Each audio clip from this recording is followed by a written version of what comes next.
ಈ ಖಮೇನಿ ಯಾರು ಅಂತ ನೋಡಿದಾಗ 80ರ ದಶಕದಲ್ಲಿ ಇರಾನ್ನ ಪ್ರಮುಖ ನಾಯಕರ ಸಾಲಲ್ಲಿದ್ದು ಖಮೇನಿ ಮಸೀದಿಗೆ ಪ್ರಾರ್ಥನೆಗೆ ಅಂತ ಬಂದು ಜನರ ಸಮಸ್ಯೆಯನ್ನು ಕೇಳ್ತಾ ಇದ್ದದ್ದು ಇದೇ ಖಮೇನಿ.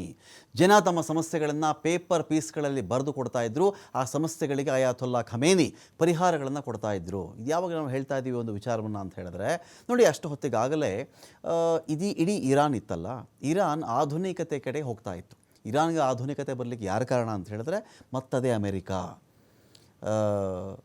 ಶಾ ಪಲ್ಲವಿ ಅಲ್ಲಿ ಆಳ್ವಿಕೆಯನ್ನು ಮಾಡ್ತಾಯಿದ್ರು, ಆಧುನಿಕತೆ ಕಡೆ ಹೋಗ್ತಾ ಇದ್ರು ಅವರು. ಅಂಥ ಟೈಮಲ್ಲಿ ಬಂದಂಥ ಈ ಮೂಲಭೂತವಾದಿ ನಾಯಕ, ಕಟ್ಟರ್ ಸಂಪ್ರದಾಯವಾದಿ ನಾಯಕ ಯಾರು ಅಂದರೆ ಅದು ಅಯಾತುಲ್ಲಾ ಖಮೇನಿ.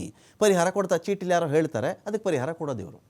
ಅವತ್ತು ಇರಾಕ್ನ ಸರ್ವಾಧಿಕಾರಿ ಸದ್ದಾಂ ಹುಸೇನ್ ಹತ್ಯೆ ಸಂಚು ರೂಪಿಸಿದ್ದಂತಹ ಮುಂದೆ ಖಮೇನಿ ಇರಾನನ್ನು ಆಳ್ಬಿಟ್ರೆ ಇರಾಕ್ಗೆ ಉಳಿಗಾಲ ಇಲ್ಲ ಅಂತ ಚಿಂತೆ ಇತ್ತು. ಸದ್ದಾಂ ಹುಸೇನ್ ಹತ್ಯೆಗೆ ಸಂಚು ರೂಪಿಸಿದ್ದಿದ್ದು ಒಂದು ಕಾಲಕ್ಕೆ. ಇದೇ ಖಮೇನಿ ಇರಾನನ್ನು ಆಳ್ಬಿಟ್ರೆ ಇರಾಕ್ಗೆ ಉಳಿಗಾಲ ಇಲ್ಲ ಅಂತ ಚಿಂತೆ ಕೂಡ ಇರಾಕ್ಗೆ ಇತ್ತು. 1981 ಜೂನ್ 27ನೇ ತಾರೀಕು ಟೇಪ್ ರೆಕಾರ್ಡ್ರಲ್ಲಿ ಏನು ಮಾಡ್ತಾರೆ, ಒಂದು ಬಾಂಬನ್ನು ಇಟ್ಟುಬಿಟ್ಟಿದ್ರು. ಸದ್ದಾಂ ಹುಸೇನ್ ಬೆಂಬಲಿತ ಪೋರ್ಖಾನ್ ಗ್ರೂಪ್ ಅದು ಆ ಬಾಂಬನ್ನು ಇಟ್ಟುಬಿಟ್ಟಿತ್ತು. ಬಾಂಬ್ ಸ್ಫೋಟಗೊಳ್ಳುತ್ತೆ. ಖಮೇನಿಗೆ ಬಲಗೈ ಕಿವಿಗೆ ತುಂಬ ದೊಡ್ಡ ಮಟ್ಟದ ಒಂದು ಗಾಯ ಆಗಿಬಿಡುತ್ತೆ. 6-7 ತಿಂಗಳು ಆಸ್ಪತ್ರೆಯಲ್ಲಿದ್ದದ್ದು ಖಮೇನಿ.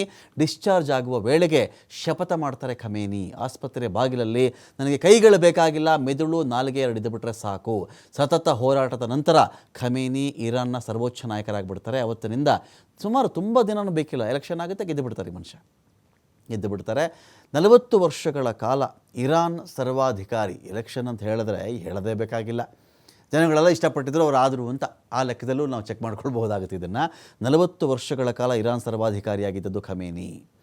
ಸೊ ಇನ್ನೊಂದು ಕಡೆ ಚೆಕ್ ಮಾಡಿಕೊಂಡಾಗ ಇಂಥ ಖಮೇನಿ ನನಗೆ ಒಂದು ಕಡೆ ನಾಲಿಗೆ ಮತ್ತು ಮೆದುಳಿದ್ದು ಬಿಟ್ಟರೆ ಸಾಕು ಅಂಥೇಳಿ 40 ವರ್ಷಗಳ ಕಾಲ ಇರಾನನ್ನು ತನ್ನ ಮೂಲಭೂತವಾದದ ಮೂಲಕವನ್ನೇ ಹಿಡಿದಿಟ್ಟುಕೊಂಡಿದ್ದರು.